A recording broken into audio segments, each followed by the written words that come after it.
Ayan na, pahiyang-pahiya dito, mga kababayan. At isa pa, hindi lang yan. Dahil bukod kay Ping Lacson, mga kababayan, mga ka-GP Natics, na tumuligsa dito sa inilabas na video ni Saldico, na syempre pinabura naman ni Marcoleta, dahil nga lawyer rank or lowest rank lawyer, mga kababayan, tinawanan lang yan ng Malacanang. Bakit kanyo?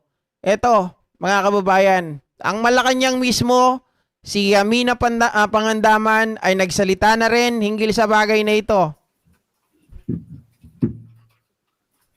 Magandang hapon po sa ating lahat. All appropriations ordered by the President is already in the National Expenditure Program.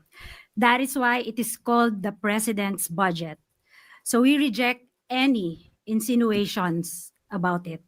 The BICAM is purely under the power of the legislature. We respect and strictly follow the budget process, and all our actions are above board. Kung maaalala niyo po, ang proseso ng budget, ginagawa po ng executive ng 6 na buwan ang ating President's Budget and National Expenditure Program. Ayon sa Constitution, we have 30 days after the State of the Nation address para isubmit ang National Expenditure Program sa Kongreso. At ayon din sa Constitution, pagkatapos natin masubmit po ang budget sa Kongreso, magkakaroon po tayo ng briefings, di po ba? So ginawa din po yan ng executive para ma-explica po kung ano ang laman ng President's Budget at ng National. Ay, wait, Asi. May sinabi ba siya na 2022 sinabihan na daw siya ni PBBM? Teka lang, mamaya i-review ko ulit yun, mga kababayan. Medyo hindi ko masyadong napakinggan yung part na yan, Asi. Or ito ba yung video niya ngayon? Yung pangalawang video niya? Okay, sige, papakinggan ko mamaya. Expenditure Program. Pagkatapos po nun, magde-deliberate na po sila. Wala na pong role ang Office of the President, ang executive sa BICAM. Yun lang po. Maraming salamat po. Thank you, Diba? Secretary Dave Gomez and Secretary Amina Pangandaman. We Sa now pool na have sa pool eh. Undersecretary Claire Caso, the Palace Press Officer.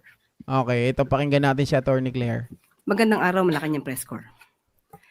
Katatapos lang mag-ulat ng Pangulo kahapon ng mga nagawa upang mapanagot ang lahat ng sangkot. Sa loob lamang ng 3 buwan matapos ibunyag ni Pangulong Ferdinand R. Marcos Jr. ang mga irregularidad sa mga maanumalyang flood control projects ng bansa, marami na ang mga lumutang na personalidad at ang kanilang mga di umanong kinalaman dito. Kabilang narito ang dating kongresistang si Zaldico. Ang pagkakasangkot ng pangalan ni Zaldico ay bunga ng mga ebidensya, mga testimonya, at mga di umanong pagpapayaman niya na makikita sa mga ari-ariang naipundar nila. Dahil lumiliit na ang mundo ni Zaldico, kailangan niyang umiwas at Okay, mamaya pakinggan ko, Asi. iwas ang sarili at mag-name drop kahit walang katibayan at laway lang ang DDS puhunan. yarn. Para masagip ang sarili sa paratang ng pagnanakaw sa kaban ng bayan at mapalitaw na siya ang biktima, siya ay Kaya nga mga ka-GP Natics still talaga nila yan. Hindi man lang nila talaga sinasagot yung issue sa kanila bagkus ang ginagawa nila may misdirection, diversionary tactics. 'Di ba? Ituturo, hindi sila sasagot sa issue sa kanila bagkus magpapaawa na kesyo, wag niyo akong husgahan, biglang babanat ng pagtuturo. 'Di ba? Ganun ang style ng mga DDS. tatahi ng maling kwento laban sa ibang tao. Magtuturo ng iba, puwera ang sarili niya, kahit na ang ari-arian niya at ng kanyang pamilya ay nagsusumigaw ng ebidensya laban sa kanya. Ang kanyang naging pahayag, mas nagbunga pa ito ng maraming katanungan, Correct. imbes na sagutin ang kanyang papel dito Parehas sa tayo. sinasabing anomalya. Parehas tayo, attorney. Nakita ko talaga walang pagsagot eh. Bagkos nagturo na nagturo. Parang si Escudero. Ang mga sinasabi ni Zaldico ay pawang mga imbento lamang, walang basihan, walang ebidensya. Umuwi muna siya sa Pilipinas at sumpaan ang kanyang mga sinabi at harapin ang mga demanda o kaso laban sa kanya. Correct. Pakatandaan natin, nagsimula ito sa sinabi ng Pangulo sa kanyang zona 2025. Mahiya naman kayo. Bakit niya pasisimulan ang malalimang pag-iimbestiga? Tama. Mag-establish ng ICI, Independent Commission to investigate the Tama. anomalous flood control projects and other infrastructure kung ang Pangulo ay may kinalaman dito. Tama. Pero Attorney Claire, sabi ng mga DDS ay pakululang daw yan ng Pangulo para hindi po siya mapagbintangan. Para kunwari siya ay ligtas na kapag halimbawa nagkabukingan. Nako, mga kababayan.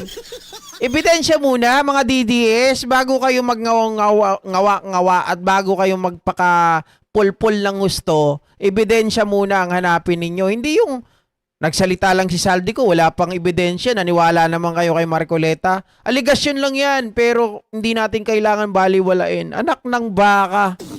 Kahit sa korte, hindi tatayo yan, kahit balahibo siguro ng mga pinagbibintangan dyan ni Pangulong Bongbong Marcos. Hindi tatayo.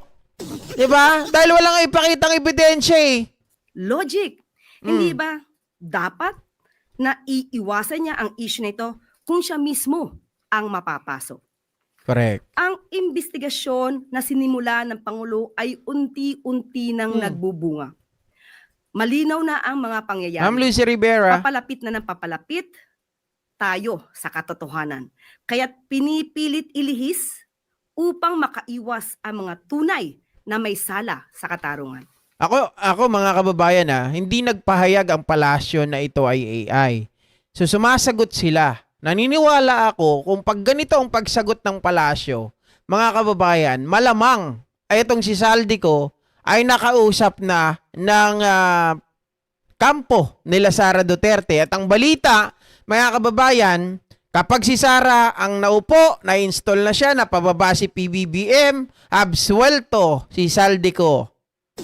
Oh. At handa na po akong tugunan ng inyong mga katanungan. Maricel Halili from TV5. Hindi, mamaya anuhin natin. Double check ko mga kababayan kasi hindi ako nag-focus masyado doon sa video. Sabi ko nga po sa inyo, hindi pa talaga tayo kumbaga limited pa yung oras ng pagharap ko sa computer eh. Kaya hindi ko masyadong napapakinggan o sa research ko lang talaga ako. Umamin naman ako eh, mga kababayan. 'Di ba? Yung mata ko ngayon, pag mga maliliit na detalyado o kaya naman ay nakatutok ako sa screen, ay super duper sumasakit talaga at lumalabo, nagbi-blurred yung aking paningin kaya hindi masyadong nagfo-focus. Kumbaga, kung ano lang yung kayang itakbo ng utak ko nandun lang. Konting research, hindi makatodo, hindi ako didig talaga ng sobrang lalim, okay? Yusek, magandang hapon po. So ano po ang plano natin kay Congressman Zaldico? Because I understand ang Thank you, sinabi Ma'am ni Lucy. Presidente, we cannot cancel his passport. Pero ano po yung plano natin ngayon para mapauwi siya dito sa Pilipinas? Ito po ay nasa kamay na rin po sa ating pagkakaalam ay may pending na pong mga complaints na naisampa sa kanya. At sana po ay mapabilis na rin po ng ombudsman ang mga pagresolba sa mga kaso na ito at kung sila ay makakapag-rekomenda, kung ano man naman i-recommend nila for dismissal or for filing of the case to the Sandigan Bayan, sana mapabilis na rin po. Kasi ang taong bayan po ay naghihintay na rin ng mabilisang aksyon. Yun nga mga kababayan, kung may resibo, 'di ba? Yun dapat ang unahin mo eh. Kung ikaw ay natatakot sa iyong buhay at kung totoo talaga yung iyong mga binibitawang mga salita, resibo muna ang una mong ipapakita because that is your assurance eh. 'Di ba? Yan yung assurance mo at ikaw, mga kababayan, talagang kahit nasa ibang bansa ka, kahit di ka nga umuwi dito eh. Alam mo kung bakit? Pwede yan pumunta lang sa tawag dito, sa embahada ng Pilipinas kung saan bansa siya nandoon.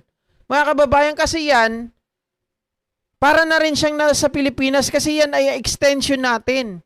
Oh, kung gusto talaga niya, 'di ba? Ebidensya niya, ipakita niya doon, iwan niya doon. Oh, ano siya ng press doon, 'di ba? mga kababayan, doon sa embahada natin. Embahada ng Pilipinas kung nasaan siya. Ipakita niya doon lahat ng mga ebidensya niya. O, bakit ka matatakot kung totoo naman? Di ba sabi mo, bago ka mamatay, kailangan maisiwalat mo muna. O di, yun ang pinakamahalaga, pinakamadaling paraan. Pumunta ka sa embahada, ipakita mo yung mga ebidensya mo, di ba? Sumpaan mo yan doon, mga kababayan, yan, magiging valid, yan sinasabi mo. O, at ang mahalaga pang isa, humarap ka, umuwi ka ng Pilipinas kung gusto mo naman. Hindi po siya mapapauwi sa ngayon dahil ang naaayon po sa batas, ang hindi pa po nakakasuhan at tinuturing na pugante. Dahil wala pa pong warrant of arrest na Ikaw naman, Sir Michael Pangano. Natatawa tuloy ako sa'yo. Naghahanap tuloy ako. Total, maganda naman si Attorney Claire Castro. Baka dyan lumilinaw ng mata mo, Sir Michael Pangana. Ikaw talaga, oh. i-issue ang court o kaya ay siya naman ay hindi pa naman convicted at siya'y tumakas. At hindi natin masasabi na yung kanyang passport ay naisagawa at na-i-issue ng Still lang DDS yan, tawag dito, magpa-suspense, magpa-antay-antay. Meron nga akong kilala niyan mga vlogger ng kabila. Meron din, mga kababayan. Diyos ko, maglalabas ng video, tapos yung title, tapos ganyan, aabangan mo, nasan na yung USB, 'di ba? Wala naman pala maipakita, anak ng baka. Gasino lang maglabas ng USB kung talagang ikaw ay merong katibayan, ipasa mo 'yan at kasuhan mo yung dapat kasuhan. Ang dali-dali lang through a fraudulent act. So wala po pa kasi basehan para mag-file ng petition or application for cancellation of passport ni Zaldico and DOJ at malamang po madismiss po ito ng korte kung hindi po bibigyan ng basehan sa pagkakansela ng passport. Meron po Oo, kasi medyo talaga yan mahabang proseso pa yan. Kailangan kasi magkaroon siya ng kaso, mga kababayan. Wala pang kaso. Yung kay Harry Roque nga 'di ba? Kay Harry Roque, wala pa ring kaso si Harry Roque kaya hindi pa pinapakansela yung kanyang passport, 'di ba? Kumbaga, ang kaso pa lang ni Harry Roque, kung di ako nagkakamali, mga kababayan, ay kaso pa lamang yan doon pa lang sa Kongreso, 'di ba? Pero yung kaso talaga hindi pa rin tumatakbo kaya hanggang ngayon hindi mapakancel yung passport nitong si Harry Roque at the same time nag-seek pa yan ng asylum. Oh. Dito naman kay Zaldico hanggang ngayon hindi pa kumbaga wala pa talagang formal na kaso. Kaya hanggang ngayon mga kababayan ay hindi pa natin pwedeng tanggalan na kaagad siya or ipakansela yung kanyang passport, 'di ba?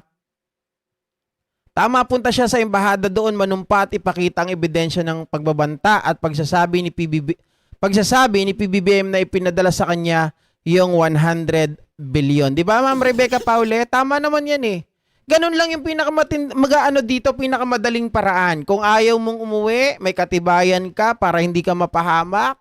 Di ba? Pumunta ka sa embahada. Dala mo yung mga ebidensya mo, panumpaan mo doon. Simpleng bagay. Hindi ako abogado mga kababayan, pero bakit ko to naisip, yung embahada? Kasi noon, may mga previous vlogs ako, sabi kong ganun, teka lang, ang embassy or embahada ng Pilipinas ay extension natin. So, ibig sabihin mga kababayan, pwede kang pumunta doon. It appears na ikaw ay nakatungtong din sa Pilipinas. Kahit wala ka dito mismo sa Pilipinas, nandoon ka lang sa embassy, nakatungtong ka doon dahil yun na extension natin, mga kababayan, pwede ka doon manumpa. Pwede mong ilatag lahat ng ebidensya kung meron ka. Hindi social media ang uunahin mo. Pwedeng to follow na lang yung social media na I've been in the embassy, I already sent them, gave them all the evidence that I've gathered, that I have. 'Di ba, mga kababayan? Wala na. Tapos na ang buto-buto. Hindi ito.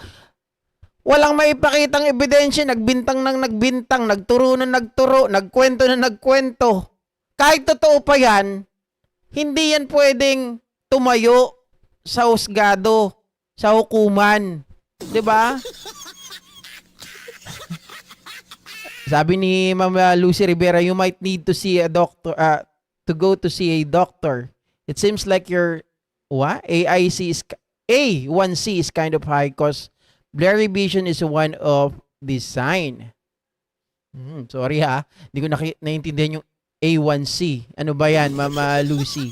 May titingnan natin yan. GP, tingin-tingin sa magandang babae para malinaw mata mo, sabi ni Kaya lang, Sir Michael Pangan, pag Mama Aurelia Adena, pag tumingin tayo sa babae, yari tayo kay Mrs. Siya na lang daw ang tingnan. Maganda naman si Mrs. ko. Oh. Oh. Para dry and withered ang mga body gesture ni Marcoleta. Nag-inom po ba siya ng... Okay. Ayan mga kababayan, hanggang dito na lamang po ang ating programa ngayong araw at magkita-kita po muli tayo mamayang gabi mga kababayan or mamayang hapon, pwede din. Depende po sa mood ng aking eye at okay naman na ako, huwag kayong mag-alala. Kaysa nung dati, talagang as in totally doble-doble yung nakikita ko. Hindi ko kayang magbasa ng comment ninyo nung mga 11 days ago. O 11 days ago. Hindi, ano lang, mga kababayan, sobra ako talagang yung October 13 na rally doon sa nila Kiko Barsaga, doon talaga ako pitong ano ba naman yun? Pitong live na 2 oras at 2 oras at kalahati ata yun. Hanggang madaling araw nanonood pa ako. Ayun, nabugbog ng gusto. Huwag ka papahuli. Sabi nito, Topakits Matias. Mga kababayan, madali lang mahuli ang mata ko. Kaya dapat talaga maging mapagmasid at magpanuri tayo sa mga lumalabas sa social media. Tama-tama po. Okay? So, ayan mga kababayan, maraming salamat po muli sa inyong lahat. At magkita-kita po tayo muli. Buyers for now, mga kababayan. Bye-bye.